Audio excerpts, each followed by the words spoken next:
എസ്ര അധ്യായം 4. തിരിച്ചെത്തിയ പ്രവാസികൾ ഇസ്രായേലിന്റെ ദൈവമായ കർത്താവിന് ആലയം നിർമ്മിക്കുന്നുവെന്ന് യൂദായുടെയും ബെഞ്ചമിന്റെയും പ്രതിയോഗികൾ കേട്ടു.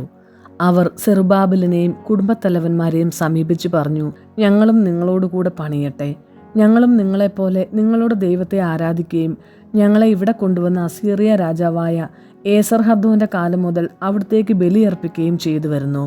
എന്നാൽ സെറുബാബേലും യെശുവയും മറ്റു കുടുംബത്തലവന്മാരും അവരോട് പറഞ്ഞു, ഞങ്ങളുടെ ദൈവത്തിന് ആലയം പണിയുന്നതിൽ നിങ്ങളൊന്നും ചെയ്യേണ്ടതില്ല. പേർഷ്യ രാജാവായി സൈറസ് കൽപ്പിച്ചതനുസരിച്ച് ഇസ്രായേലിന്റെ ദൈവമായ കർത്താവിന്റെ ആലയം ഞങ്ങൾ തന്നെ നിർമ്മിച്ചു കൊള്ളാം. അപ്പോൾ ദേശവാസികൾ പണി തുടരുന്നതിൽ യൂദാ ജനങ്ങളെ നിരുത്സാഹപ്പെടുത്തുകയും ഭീഷണിപ്പെടുത്തുകയും ചെയ്തു.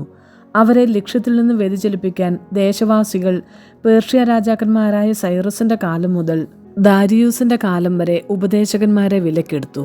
അഹസ്വേരൂസിന്റെ ഭരണം ആരംഭിച്ചപ്പോൾ അവർ ജെറുസലേമിലെയും യൂദായിലെയും നിവാസികൾക്കെതിരെ ഒരു കുറ്റപത്രം സമർപ്പിച്ചു. പേർഷ്യ രാജാവായ അർത്താക്സർക്സസിന്റെ കാലത്തും ബിഷ്ലാം, മിത്രദാത്, താബേൾ എന്നിവരും അനുയായികളും രാജാവിനെഴുതി. കത്ത് അരമായ ലിപിയിലാണ് എഴുതിയിരുന്നത്. വിവർത്തനവും ഉണ്ടായിരുന്നു. സേനാപതി റഹൂം, കാര്യദർശി ഷിംഷായി എന്നിവർ ജെറുസലേമിനെതിരെ രാജാവിന് കത്തയച്ചു. റഹൂം, ഷിംഷായി, അവരുടെ അനുചരന്മാർ, ന്യായാധിപന്മാർ, ദേശാധിപതികൾ, സ്ഥാനികൾ, പേർഷ്യക്കാർ, ഇറക്കിലെ ജനങ്ങൾ, ബാബിലോൺകാർ, എലോമ്യർ എന്നറിയപ്പെടുന്ന സൂസാക്കാർ എന്നിവരും മഹാനും ശ്രേഷ്ഠനുമായ ഒസ്നാപ്പർ നാടുകടത്തി സമരിയയിലെ പട്ടണങ്ങളിലും നദിക്കപ്പുറത്തുള്ള ദേശത്തും വസിപ്പിച്ച മറ്റു ജനതകളും കൂടി എഴുതുന്ന കത്ത്. കത്തിന്റെ പകർപ്പാണ് ഇത്. അർത്താക്സർക്സസ് രാജാവിന് നദിക്കക്കരെയുള്ള ദേശത്ത് വസിക്കുന്ന ദാസന്മാരുടെ മംഗളാശംസകൾ. അങ്ങയുടെ അടുത്ത് നിന്ന് വന്ന യഹൂദർ ജെറുസലേമിലേക്ക് പോയി എന്നറിയിക്കട്ടെ. കലഹക്കാരുടെയും ദുഷ്ടന്മാരുടെയുമായ ആ പട്ടണത്തിന്റെ പുനർനിർമ്മാണം അവർ ആരംഭിച്ചിരിക്കുന്നു. അവർ അതിന്റെ മതിലുകൾ പൂർത്തിയാക്കുകയും അസ്ഥിവാരത്തിന്റെ അറ്റകുറ്റപ്പണി നടത്തുകയും ചെയ്യുന്നു. മതിലുകൾ പൂർത്തിയാക്കുകയും നഗരം പുനഃസ്ഥാപിക്കുകയും ചെയ്താൽ അവർ കപ്പമോ കരമോ ചുങ്കമോ തരുകയില്ല. അങ്ങനെ രാജഭണ്ഡാരം ക്ഷയിക്കും എന്നറിഞ്ഞാലും രാജാവിനെ അനാദരിക്കുന്നത് കണ്ടുകൊണ്ടിരിക്കാൻ അങ്ങയുടെ ആശ്രിതന്മാരായ ഞങ്ങൾക്ക് കഴിയുകയില്ല. അതിനാൽ ഞങ്ങൾ അങ്ങയെ വിവരമറിയിക്കുന്നു.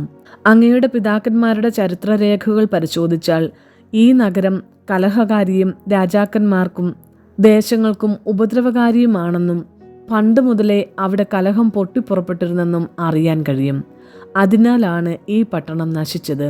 പട്ടണം പുനഃസ്ഥാപിക്കുകയും മതിലുകൾ പൂർത്തിയാക്കുകയും ചെയ്താൽ നദിക്കിക്കരെയുള്ള ദേശത്ത് അങ്ങേക്ക് ഒരവകാശവും ഉണ്ടായിരിക്കില്ലെന്ന് അറിഞ്ഞാലും. രാജാവ് മറുപടി അയച്ചു.